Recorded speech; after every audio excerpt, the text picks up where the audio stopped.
So I'm having to go today at making a big bowl. So I've got some clay out of the bag. There's reclaimed clay. It's not very sympathetic to, for me anyway, to making bigger pots. This is, I think, 4.5 kilos of clay, so £10 or thereabouts. Big lump of clay.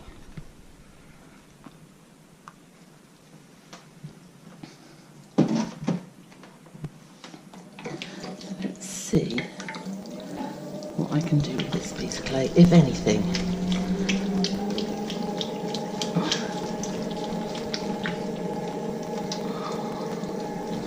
I usually work with clay that's quite soft, so this is going to be more of a struggle for me to get it centred.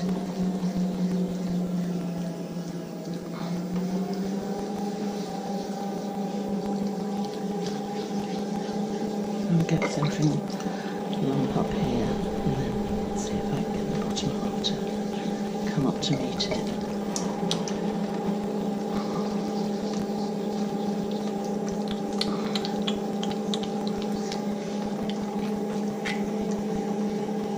Deal with the air as best we can.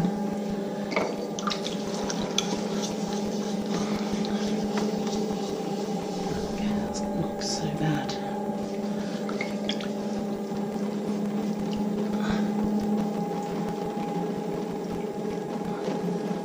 Push it up a little bit.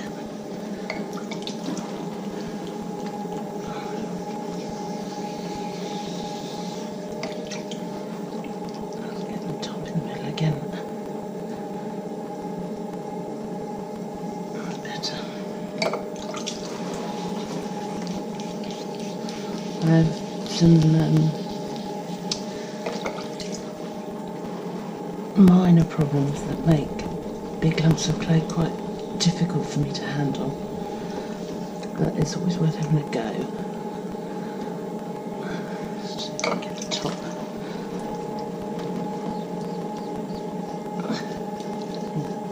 That top's not bad. And get the bottom in to match it. There we go. Now we're getting somewhere.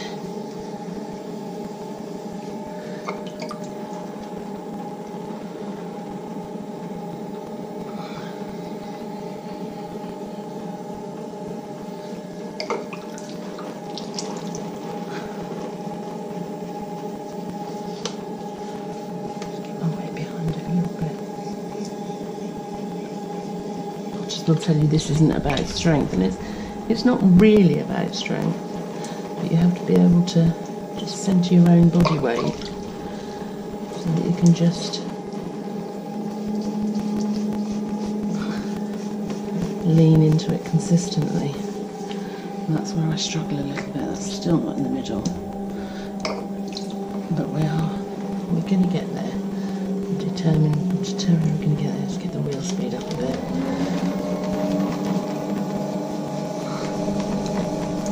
No, it's not happening, is it?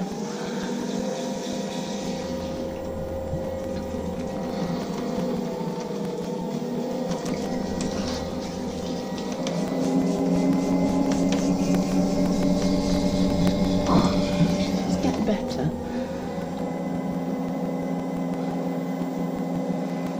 I'm going to take the skirt off it. I always end up with slop around the bottom of my, and it's no use that this stuff is too wet by the time I get to there. Now obviously in experience, you're watching me do this for several minutes, and an experienced potter would have this in the middle by now with very little trouble. But that's why I'm doing this, because a lot of us aren't very experienced. That's better. Still a little way off. You can see there's still My hand's not quite still up against it.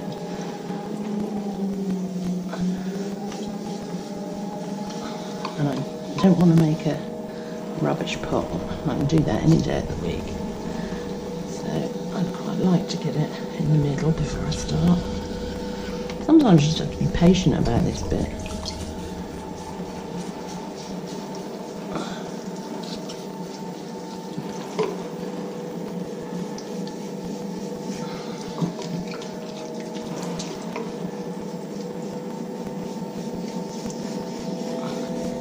You can see that the hand is still moving. We're getting there. There we go, that's better. That's better. I'm going to settle for that. Let's see how we go. Opening up. This clay is a bit firm for me.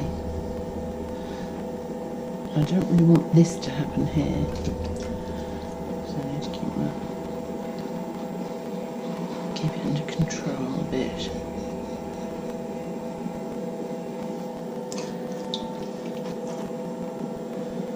Otherwise you end up with more air trapped underneath. So I'm going in, but I'm also pressing down quite firmly on this side. So I'm trying to avoid that hump there. How much depth have I got? There we go. Coming up in a curve. To be a bowl, so I don't want the right angle at the bottom that I would need if I was making this in there. I have made a ridge there. Get that down. Yeah. Okay, that's not bad.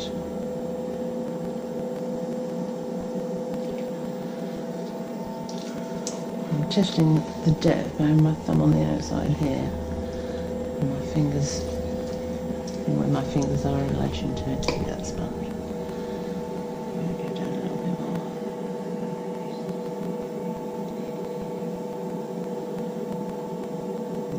Pushing my fingers quite firmly against the side, so I get some kind of sense that I'm compressing. Right, let's see what depth we've got. Yeah, I'm happy with that.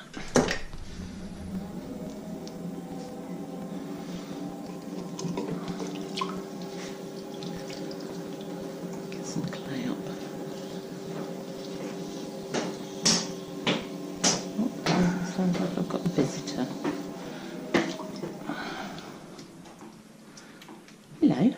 Oh, sorry, am I interrupting you filming? That's all right. Right, we can get back underway again. That's a little visit from my husband. Right. I was getting some clay out. Oh, that's coming up sideways. Okay, well, it's because my pressure on the inside isn't enough, clearly. I'll get that sorted. There's like a step in there at the moment.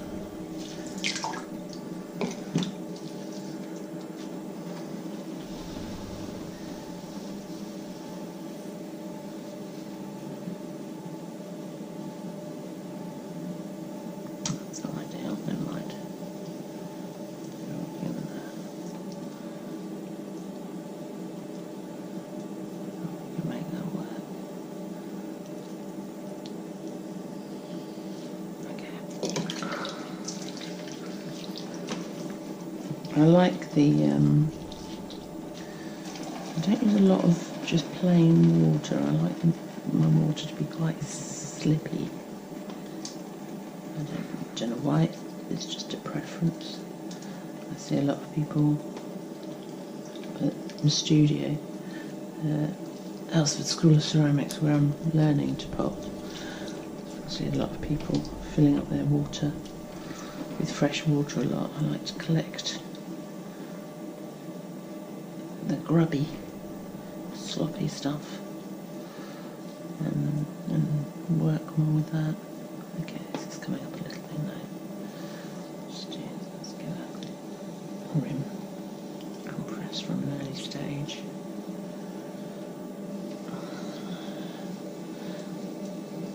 It's not quite true either. I'm going to have to pick up some more water.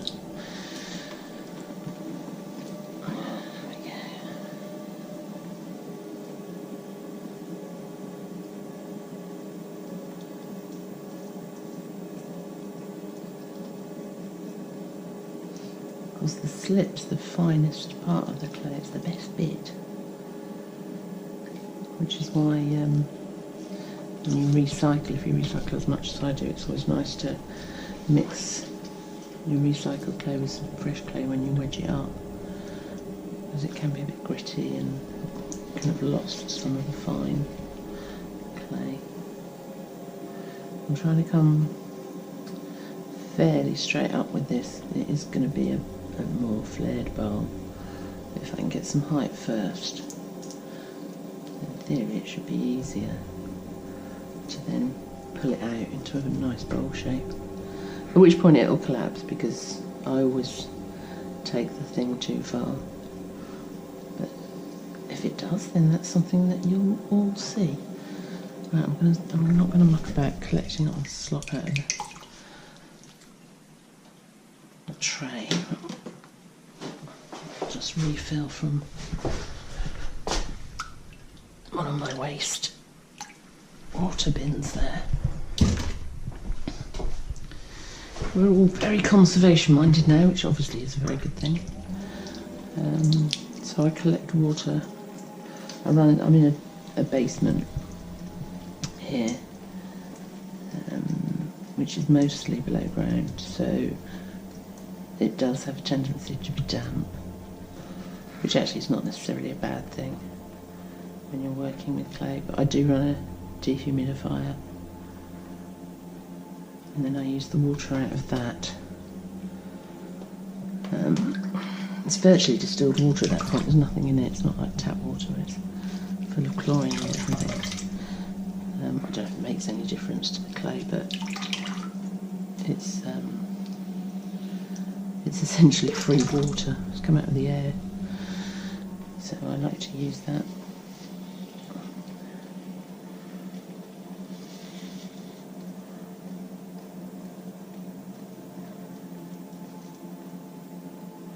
As you can see, my rim is wonky at this point and not entirely centred. I'm trying to keep it centred, but I'm going to pin the top off that now. Give myself a fighting chance. Started with about £10 of clay. I don't know, maybe 4 ounces of clay in that bit that I've just taken off. But as a relative beginner, I've only been potting for 5 terms, a couple of hours a week. As a relative beginner, I don't worry about taking off big chunks if I need to. See what clay we can get up out of the bottom of here.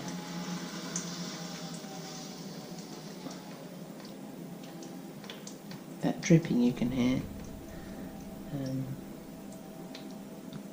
I prefer not to have dripping on the soundtrack, obviously, but that dripping you can hear is just the runoff from my wheel into a bucket, which I also, that bit of clay I just trimmed off went in that same bucket.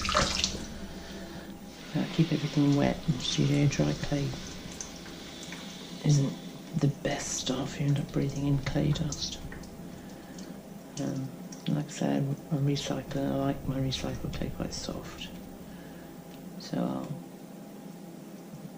have the runoff into the bucket, and trimmings and scraps go into the bucket, and then I let it settle, stir it up and let it settle, and then I can use the wastewater off the top, can go back in here, and then I've got stuff I can soft stuff I can recycle easily. Start to get some of the way out the bottom now. Which is going okay. I feel like this pot should be rather bigger than this with the weight of clay that I've got here. So I might come up and refine a little bit. I'm leaving some weight in the rim because I know that's going to stretch the furthest.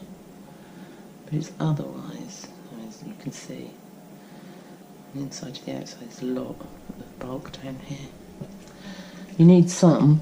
I want to make fairly wide, roundish shape, and it won't stand up on its own if I don't leave some down there.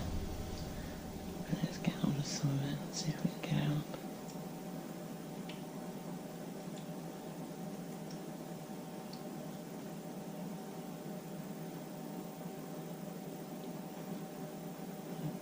Very well, a bit of air in there.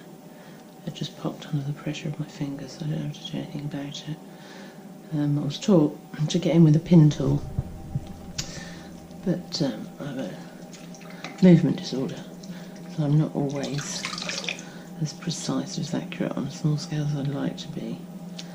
So if I can pop a bit of air out with my finger, then that's better. You can see there's, maybe not, I thought there was a bit more air there.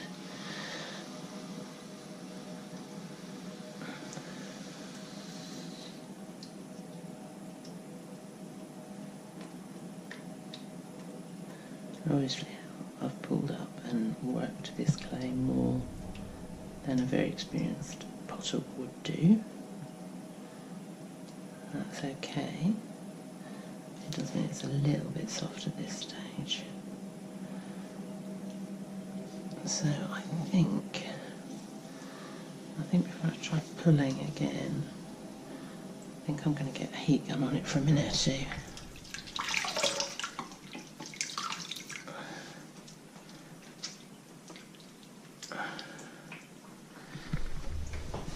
I keep a heat gun very handy, keep a rag very handy too, just for quick hand wiping.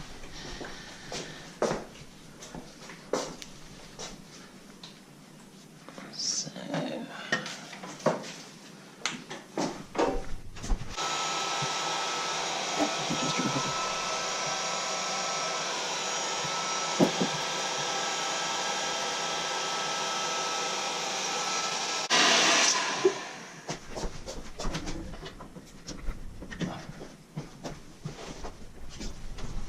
I don't know how other people judge how long to leave a heat gun on a pot. I do it until the pot goes matte. All the wetness has gone off the surface. I'm sure there are guides as to how long you should do it for, but that's a couple of minutes on full blast on my heat gun. Now I'm going to try and pull it up some more. Get the surfaces nice and slick. See if I can do get some more of this out of here.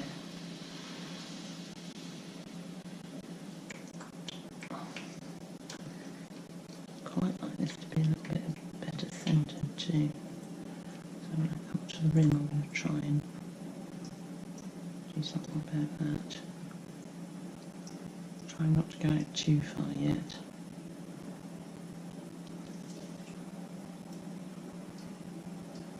And it's definitely not centred on the top here.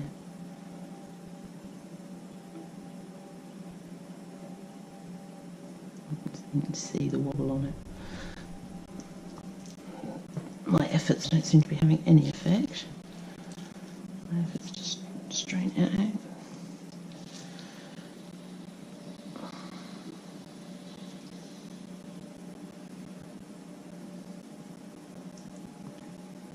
A bit more clay coming up.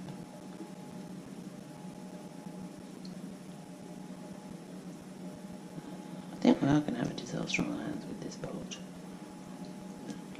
Let's work to breaking point, see what happens. I think my biggest problem is that I haven't quite got that centred.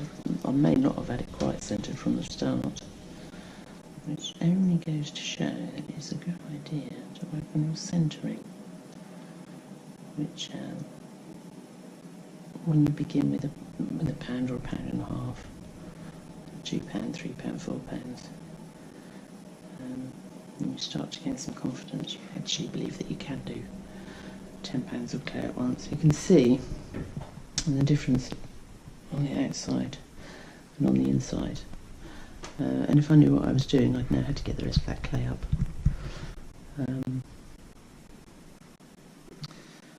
Might do one more pour. See if I can get a bit more out of there. You also need a little bit down the bottom, just to keep it stable. Let's see if I can get a little bit more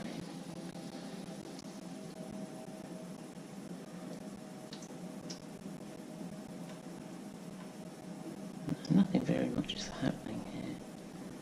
I'm not gaining very much out of this. And as a beginner, it's always a good idea to practice trimming. So I lost 4 or 5 ounces out of the top and I trimmed that off. I should probably lose another, I don't know, maybe as much as a pound out of the bottom, who knows. Let's see. I'm going to get a rib now and see if I can mush out the bottom. See if I can actually make a rounder shape. This is my kit drawer. I bought some of these, some of them have been gifts. I don't use all of them. Sometimes I have to play with the tool I haven't tried before, and sometimes that's successful and sometimes it isn't. I like this wooden one on the inside of bowls with the 2 profiles. And sometimes I use my fingers on the outside, but I quite often use just a steel rib to steady the outside. I think that's a confidence thing. It's nice and slick so ribs move easily. Let's see how far I can push this before I get into trouble.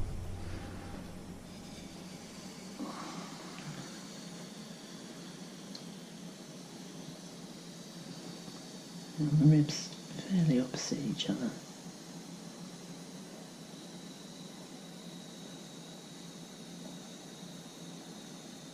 This also has a small advantage of taking off quite a lot of slip as you go.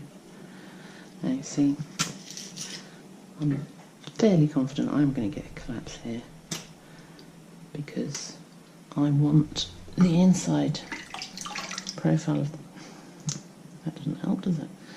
I want the inside profile of the bowl to be a fairly continuous curve. And as you can see, I've got 2 bowl shapes. I've got a bowl shape up to this ridge here and then another bowl shape. So I want to push that ridge out.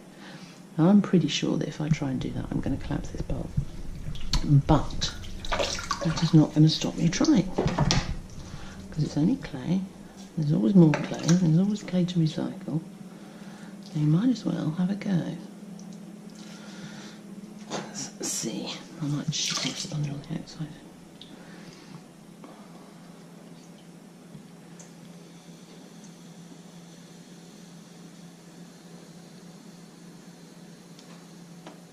In an ideal world, you wouldn't want to trim the inside of a bowl.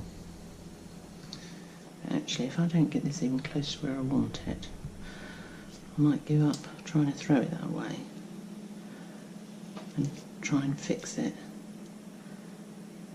by just taking a rib to the inside when I trim.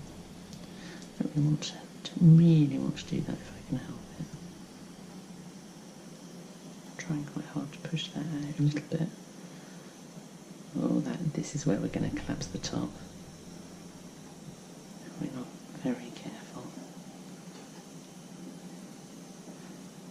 All I seem to have done is move that ridge up a little bit.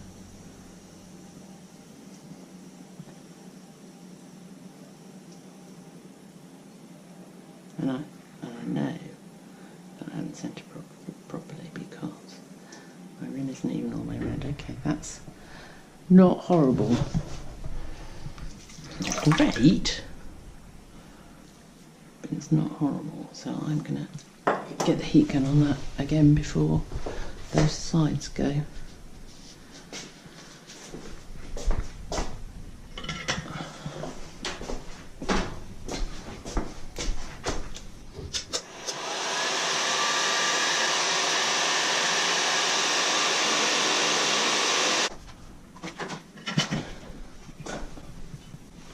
So I've dried my pot off a bit.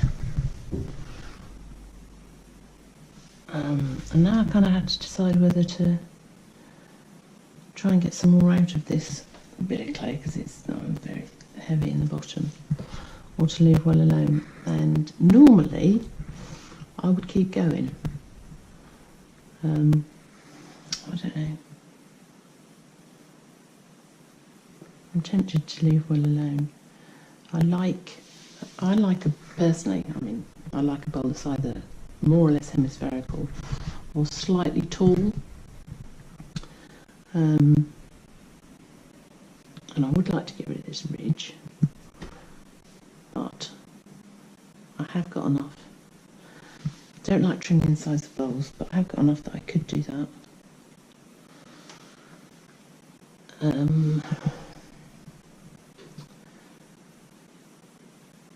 I think I'm going to leave it alone.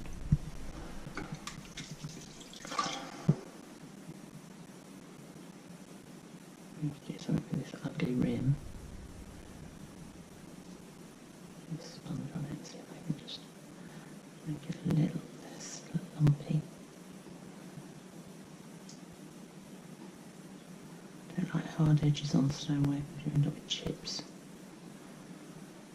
I do like a bit of weight in stoneware pots, and obviously the bigger they are, the weightier that they can be.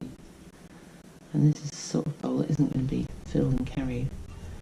You know, you're going to put fruit in it on a table or something. So this is not one that cats can be able to knock over. So there are advantages, albeit it might not be ideal. That's not too bad. I've got a bit of chamois here. You can see that that rim isn't even, and that will be a centering problem. Bet you saw me struggle with the centering of a large piece of clay. I'm guessing that somebody who knew what they were doing could make a much, much bigger pot than that out of the clay that I had. Like I said, a chunk came off when I had to pin that top off early, and another chunk will come off when I trim it, because I will be trimming this one quite a lot. It is 11 inches across, and about 6 inches high, which actually does make it more or less hemispherical, which is what I was after. So in one area I got that right. Let's take some rubbish off the bottom. Let's do it better than that. I put a back down before I started this because I knew I was going to make something quite big.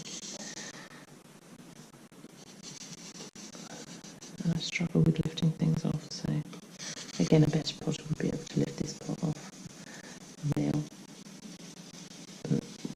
Why make a pot that you quite like only to destroy it by trying to lift it off the wheel? Doesn't make sense to me. You can see how much clay there is down there because I've just taken that lump off. I'm going to undercut it a little bit and wire it.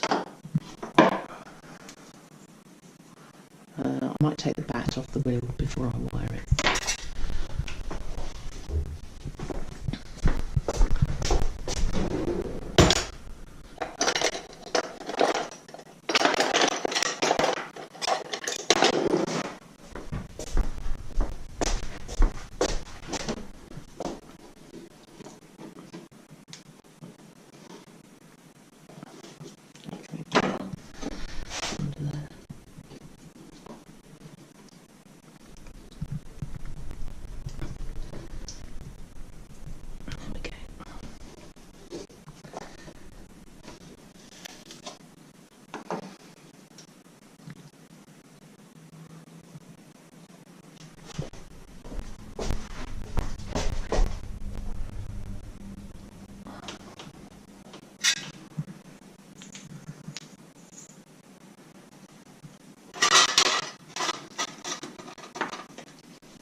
back in a couple of days and trim that and see if I can make something attractive out of it.